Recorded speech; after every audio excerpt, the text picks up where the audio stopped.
नमस्कार, आपण पाहत आहात बहुजन हिताय न्यूज, जनसामान्यांचा बुलंद आवाज।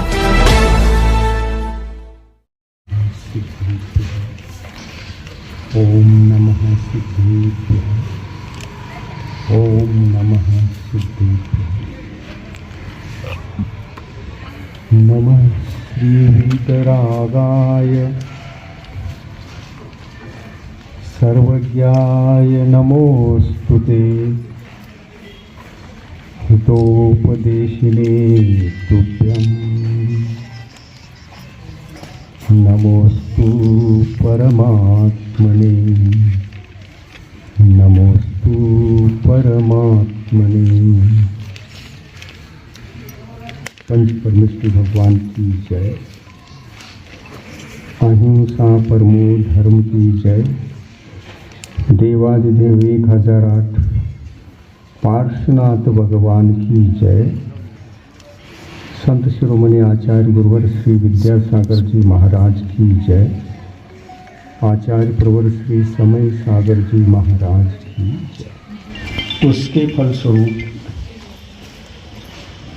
बीच में अस्वस्थता के कारण यलोरा वालों को लाभ मिला है। हर साल चातुर्मास के दौरान भगवान महावीर के संदेश को जन जन तक पहुंचाना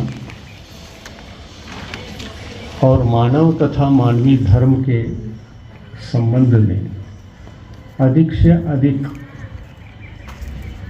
भव्य लोगों तक इनको पहुंचाकर उनके सजग जीवन बनाकर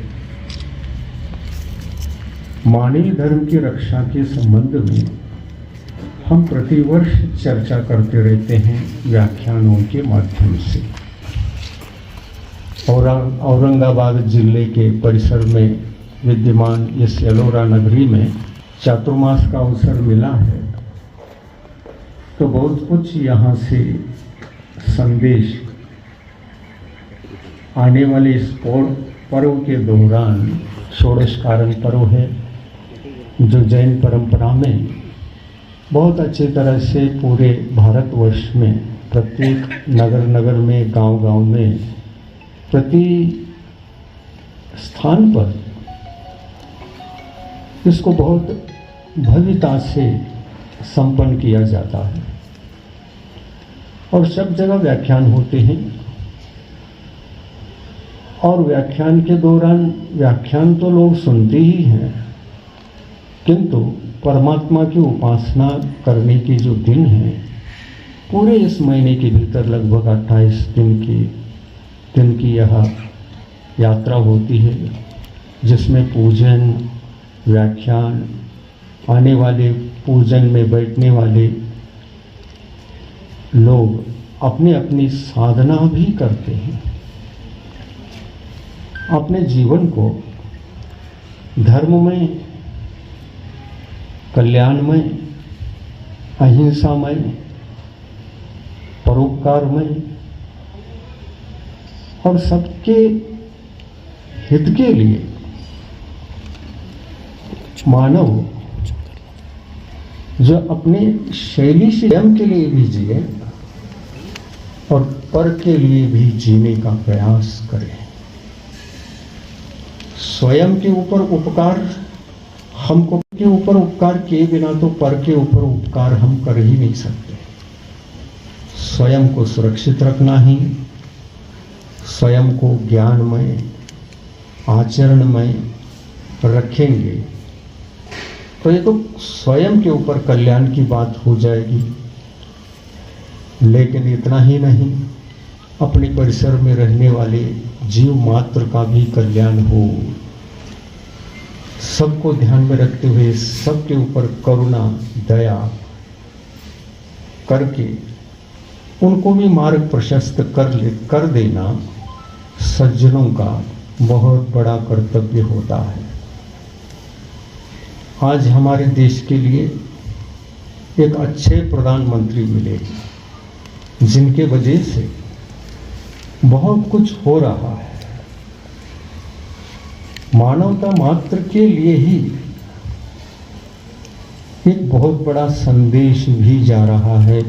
भारत देश क्या है और कैसे इसके आदर्श आचार विचार होते हैं। यह एक है कि हम पहले बहुत अच्छे थे, कालांतर में पाश्चिमात्य देशों का आगमन होने से उनके माध्यम से हमारी संस्कृति सभ्यता पर बहुत कुछ जो असर नहीं पड़ना चाहिए था पड़ चुका है। हमारे आचार विचारों में विकृतियां पैदा हुई हैं और इन विकृतियों से गुजरते हुए भी हमारे पास जो अनादि निधन इस संस्कृति और सभ्यता के संस्कार थे वो हमारे डीएनए में विद्यमान है। उनका अभाव कभी हो नहीं सकता, क्योंकि वो एक वंश परंपरा होती है।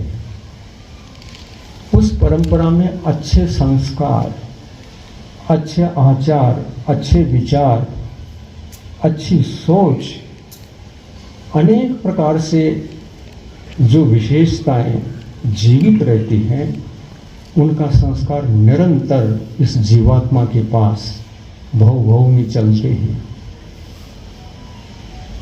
और उन्हीं को सींचना होगा हम सब लोगों को मिलकर के। भारत का हर नागरिक, हर व्यक्ति, स्त्री पुरुष, सारा समाज मिलकर के हमारे अच्छे संस्कारों को पुनर्जागरण करके उनको जीना है। और जीने के लिए ही पूर्व काल में उन महान तीर्थंकरों ने, राम और कृष्ण जैसे महान पुरुषों ने भी इस धरती को अच्छे आचार विचारों से सींचा है। उन्हीं के बदौलत हम आज मानवता का जीवन जी पा रहे हैं। आप तुलनात्मक दृष्टि से सोच सकते हैं, यह भारत देश सभी देशों में ऐसी कौन सी विशेषता को धारण करती है, ऐसा कौन सा इसका विशेष प्रभाव है जिनके वजह से भारत इतना सोने की चिड़िया महान माना जाता है, जिसका प्रभाव पूरे विश्व में है। उसका एक कारण है। उस कारण के पीछे हमारे महापुरुष हैं, साधु संत हैं। साधु संत महापुरुष ये सभी इस धरती को सींचा है, मानवता का पाठ पढ़ाया है। स्व और पर का उपकार किस तरह से करके अपने जीवन को सफल बनाना चाहिए, ये बहुत अच्छे संदेश और संस्कार दिया है। उसी कारण से आज हम मानवता का जीवन जीते हुए परमार्थ क्षेत्र में किस प्रकार से हम उन्नति करें, अपने जीवन को सफल बनाएं, अपने जन्म को सफल बनाएं। जन्म के पश्चात तो मरण अत्यंत महत्वपूर्ण होता है, ये महान पुरुषों ने कहा है। जन्म से कहीं मरण का सम्मान होता है। यहाँ मरण की कला भी सिखाई गई, ये कहीं नहीं सिखाया जाता है। मृत्यु की कोई कीमत नहीं, लेकिन जन्म को कीमत दे करके हैप्पी बर्थडे कौन नहीं मनाते। विदेशों में हैप्पी बर्थडे तो मनाया जाता है, हर मानव मनाता है, किंतु मरण का दिवस कोई मनाता नहीं। भारतीय संस्कृति और सभ्यता, संस्कार, वंश परंपरा की ही ये देन है। यह देन महान पुरुषों की देन है। जीना इतना महत्वपूर्ण नहीं, जन्म लेना इतना महत्वपूर्ण नहीं। जन्म लेने के पश्चात जीते जी अपने जीवन में सदाचार को टिका कर पूरे जीवन को व्यतीत करना ये महान आवश्यकता है हर मानव के लिए। भारत में जन्मा हर व्यक्ति सोचता है, मैं जन्मा हूं तो क्या करूं, मेरे कर्तव्य क्या हैं, मैं कैसा जीऊं, और दूसरा कोई जीवन जीना चाहता है तो किस तरह से मैं उनके लिए सहायक बनूं। इस तरह से हर व्यक्ति सोचता है। और आप सभी तो पत्रकार हैं, साधु संतों के, महान पुरुषों के संस्कारों को, उनकी परंपरा को, जो अच्छे अच्छे संदेशों से भरा हुआ है, उस परंपरा को सींच रहे हैं साधु संत। महान विचारक लोग भी उसी दिशा में बढ़ रहे हैं। और भारत की उस प्राचीन वंश परंपरा के संस्कार सभ्यता को जगाने का कार्य कौन नहीं कर रहा है, सभी कर रहे हैं। आप सभी पत्रकार भी वही करते रहते हैं, अच्छे संदेशों को जन जन तक पहुंचाकर जनता का क्या हम उपकार कर सकते हैं यही सोचते हैं। और सोचना भी चाहिए, क्योंकि इस धरती पर हमको एक मानव से लेकर प्रत्येक जीव का हित हो, कल्याण हो, इस दयामय भावना से हमको अपने कर्तव्यों के निर्वाह के रूप में ये कार्य करना ही पड़ेगा। अन्यथा हमारे पाश्चिमात्य संस्कृति सभ्यता के संस्कार घिर जाएंगे तो धरती पर ये मानवता सो जाएगी। और मानवता सो जाएगी तो ऐसी सो जाएगी, बहुत गहरी नींद आ जाए तो धरती पर जो कुछ भी उपकारी हमारे लिए, हमारे परिसर में पशु वर्ग भी है, ये सब समाप्त होंगे। इन्हीं को तो खा रहा है। और जिस दिन ये पशुधन खत्म होगा,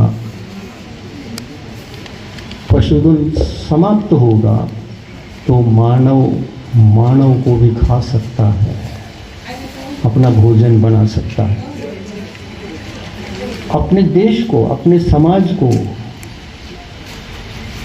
इस बात से बहुत जागृत करना है। और यह लक्ष्य हमारे देश के प्रधानमंत्री को भी है।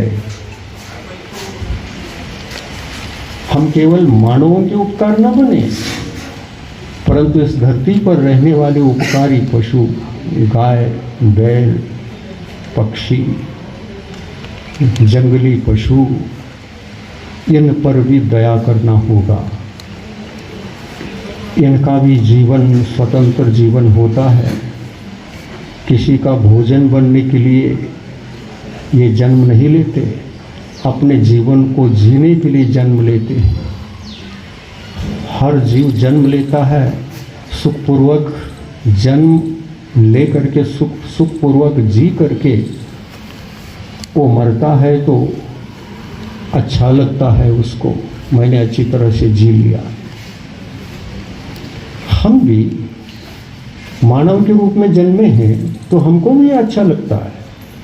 हम मानव होकर के जन्मे हैं, और मानव होकर के जन्मे हैं तो हम महान हैं, सब में बड़े हैं, श्रेष्ठ हैं। हमारे विचार आदर्श हैं। हम अच्छे जीने के साथ साथ दूसरे को भी अच्छा जीवन हम प्रदान कर सकते हैं, ज्ञान दे सकते हैं।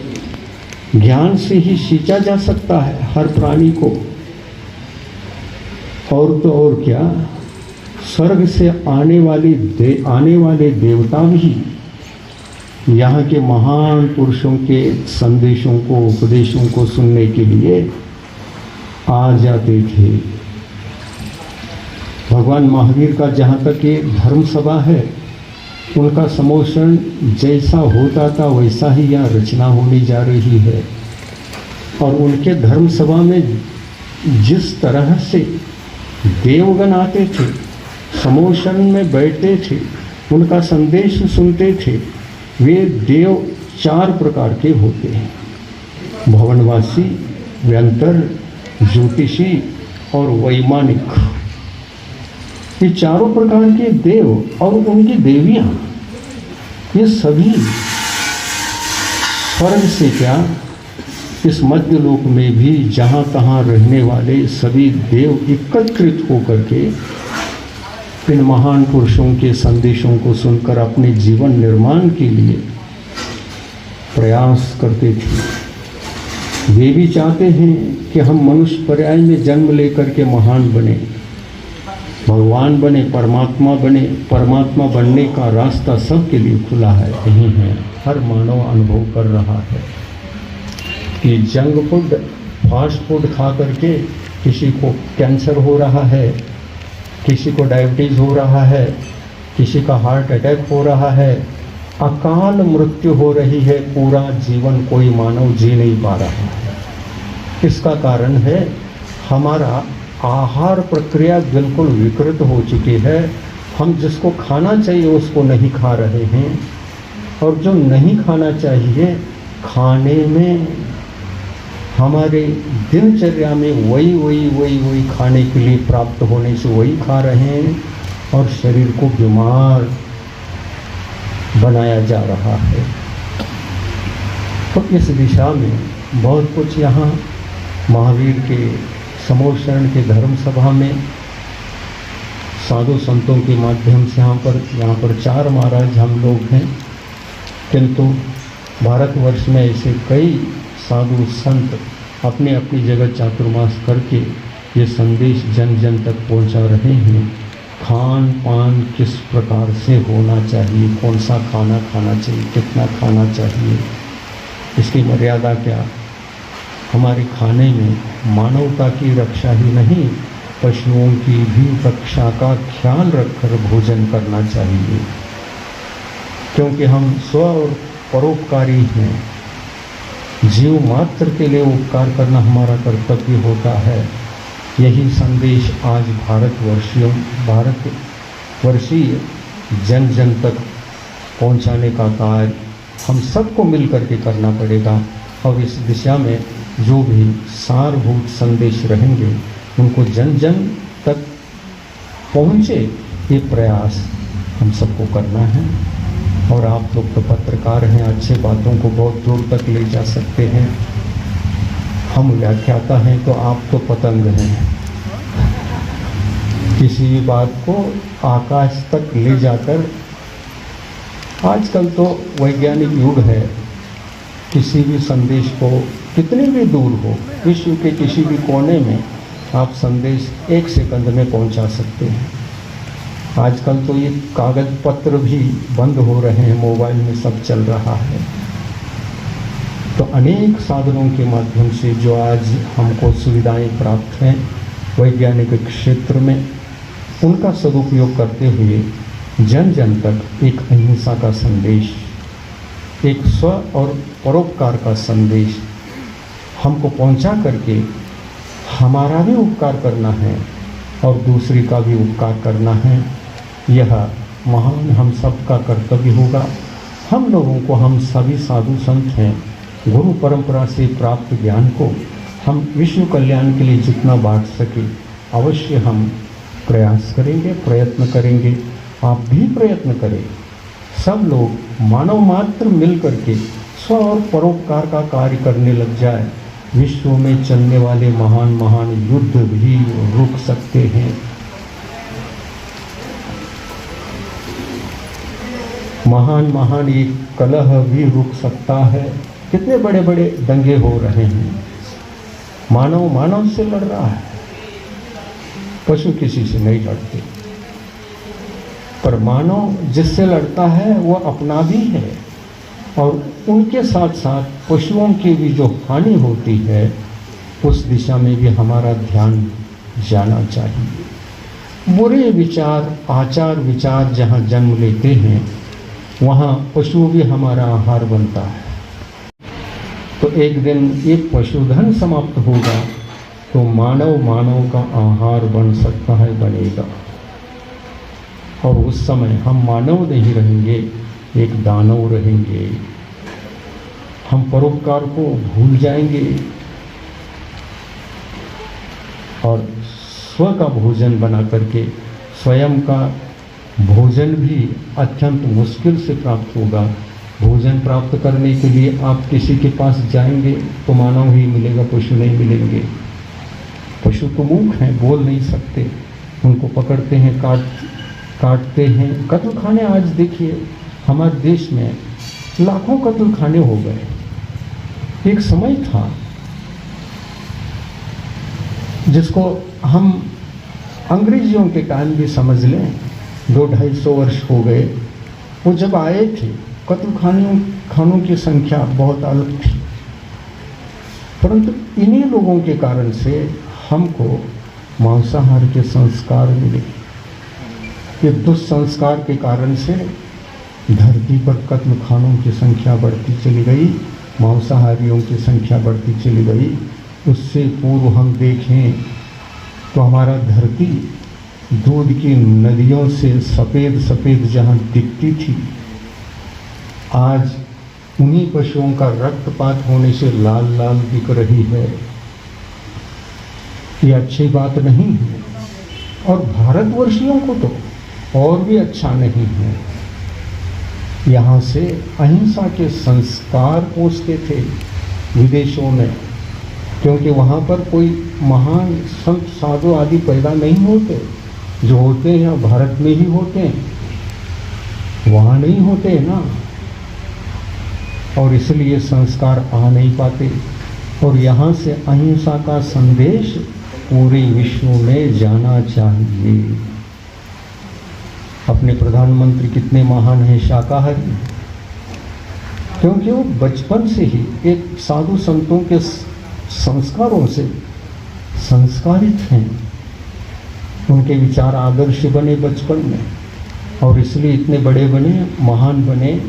आज हर देश उनका स्वागत करता है। हिंसक का स्वागत कौन करता है? बुरे विचारों या विचार के आत्माओं का कौन स्वागत करता है? अच्छे विचार, अच्छे आचार, अच्छे मन के भावों में दया और करुणा के ये संस्कार जब दिख जाता है तो हर व्यक्ति प्रभावित होता है।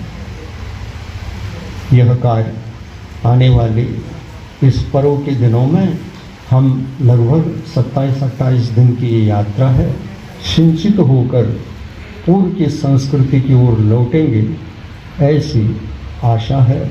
हम जहाँ भी चातुर्मास करते हैं दया धर्म पर जोर देते हैं। दया करो, स्वयं के ऊपर भी करो और पर के ऊपर तो करना कर्तव्य है, उन पर भी करो। खुद बचो, दूसरे को भी बचाओ, जियो और जीने दो।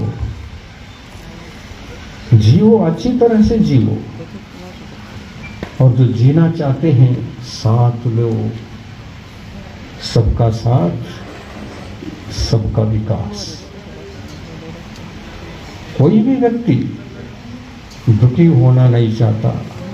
हर जीवात्मा, हर प्राणी, हर मानव सुख के लिए ही जी रहा है, प्रति समय सुख के लिए ही प्रयत्नशील है।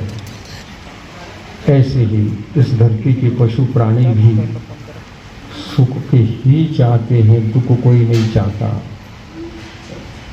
इसलिए इस दिशा में भी हमें बहुत विचारक बनकर विचार भी करना है और अपने जीवन में थोड़ा सा भी परिवर्तन लाए। हम मांसाहारी नहीं, शाकाहार की ओर बढ़े तो हमारी भारतीय संस्कृति सभ्यता आसानी से लौट पाएगी और उस दिन कहीं जा कर के हम अपने आप को प्राचीन परंपरा में स्थापित करके सुखमय जीवन जी सकेंगे। तो इस दिशा में जो भी यहाँ से संदेश जाएंगे, उन संदेशों को आपको संभालना है, किस रूप में पहुँचाना, नहीं पहुँचाना। आप पत्रकार हैं, आप स्वयं चिंतनशील होकर जनता का कल्याण करेंगे।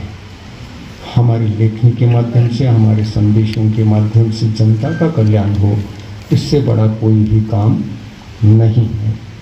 साथ साथ अपने जीवन को भी थोड़ा सा मोड़ पर ले जाकर हम शाकाहार की ओर मोड़ेंगे तो अपने ऊपर सबसे बड़ा उपकार होगा, ताकि इस धरती के पशु बचेंगे। मैं अधिक समय न लेते हुए आगे कुछ क्वेश्चन वगैरह पूछने का बैठे हैं पूज्य वृषभ सागर जी महाराज, इस तरफ बैठे महाराज श्री अभिनंदन सागर जी महाराज, और सबसे अंतिम श्रृंखला में वहां पर बैठे हैं पूज्य मुनिवर श्री सुपार्श सागर जी महाराज। यहाँ पर आप सभी को बता दें, ये 4 महीने तक यहाँ से कहीं नहीं जाते। ये चातुर्मास में एक ही स्थान पर रुकते हैं और अपनी 3-4 पर्व एक साथ आते हैं, उसमें 2 निर्वाण कल्याणक भी होते हैं। निर्वाण कल्याणक अर्थात भगवान को मोक्ष होता है, एक वासुपूज्य भगवान का और एक पुष्पदंतनाथ भगवान का। ये 2 मोक्ष कल्याणक भी होते हैं, तो हम सब लोग मनाते हैं। के नीचे जो कमल लगा हुआ है लगभग 13 फुट का है और ये घूमने वाला है। हाँ, कमल घूमता है, भगवान नहीं घूमते और भगवान विराजित रहते हैं। जय जय बोलिए नवाचारी भगवान समय सागर जी महाराज की जय। परम पूज्य निर्यापक सभा मुनि श्री नियम सागर जी महाराज की जय। परम पूज्य मुनिवर श्री वृषभ सागर जी, अभिनंदन सागर जी, सुपार्श सागर जी महाराज की जय। समस्त आचार्य मुनि संघ की जय। परम पूज्य गुरुदेव के आशीर्वाद से एवं आदेश से मैं आप सभी लोग को ये जो कार्यक्रम यहाँ पर होने वाला है उसके बारे में आपको अवगत कराते हैं। जैन धर्म सनातन धर्म अति प्राचीन है। इस धर्म में जैन धर्म में प्रथम तीर्थंकर भगवान वृषभदेव हुए हैं एवं उन्हीं के 24 तीर्थंकरों की जो श्रृंखला हमारे जैन धर्म में बताई गई है, आदिनाथ से लेकर के महावीर तक, प्रथम तीर्थंकर आदिनाथ और अंतिम तीर्थंकर भगवान महावीर स्वामी, ये 24 तीर्थंकरों का जो काल रहा है, अभी वर्तमान शासन नायक भगवान महावीर स्वामी का यह काल चल रहा है।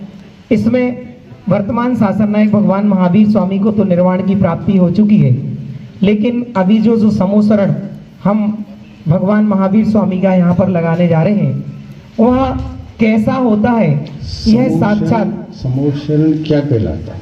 हाँ, तीर्थंकरों की धर्म सभा। हाँ, यह समोसरण शब्द जो है ना, जो तीर्थंकर जिनेंद्र भगवान जो भगवान होते हैं तीर्थंकर, उनके द्वारा उपदेश करने की एक सभा का नाम होता है समोसरण, जो यहाँ पर रचना की जा रही है। वर्तमान में भगवान महावीर स्वामी तो निर्वाण को प्राप्त कर चुके हैं, लेकिन उन्हीं के आगे चलते चलते, जैसे भगवान महावीर के बाद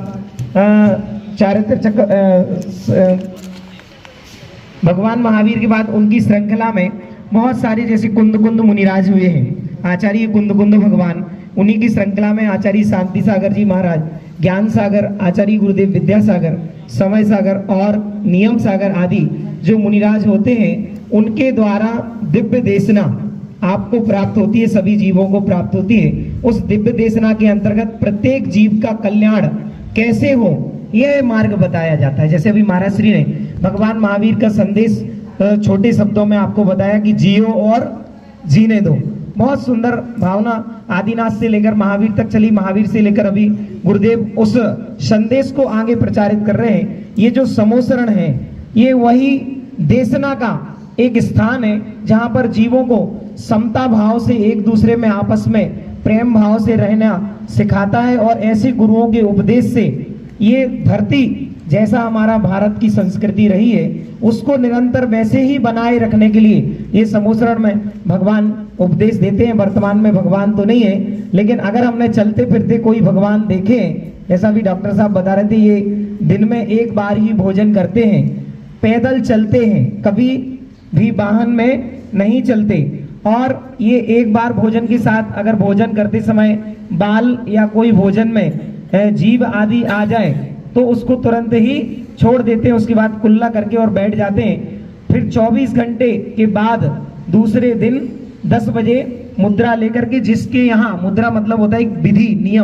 नियम लेकर के निकलते हैं, बहुत सारे श्रावक शुद्ध भोजन बनाते हैं। शुद्ध भोजन मतलब एकदम पवित्र भोजन, कुएं के जल का या बारिश के जल का वो भोजन बना करके और आहार बना करके और एक कलश आदि विधि लेकर के खड़े होते हैं। और इनकी जिनके यहाँ भी जो नियम होता है, जैसे गुरुदेव ने नियम लिया कि जहाँ 3 कलश मिलेंगे या जोड़े से पति पत्नी खड़ी रहेंगे या छोटे बच्चे खड़े रहेंगे या कोई भी ऐसी विधि लेकर के निकलते हैं जिनके यहाँ मिलती है तो आहार लेते, और विधि नहीं भी मिलती 1 दिन 2 दिन 4 दिन 6 दिन 8 दिन तो भी वो आहार नहीं लेते, अत्यंत कठिन विधि के साथ। ऐसी ये सब चर्या इन गुरुदेव को जो आदिनाथ से लेकर के महावीर तक चली 24 तीर्थंकरों में, और उसके बाद अभी निरंतर रूप से परम पूज्य निर्यापक श्रवण मुनि श्री नियम सागर जी महाराज तक पहुंची है। तो ये समूसरण में इनका उपदेश हम वर्तमान शासन नायक भगवान महावीर स्वामी के गणधर परमेष्ठी के रूप में हम यहाँ पर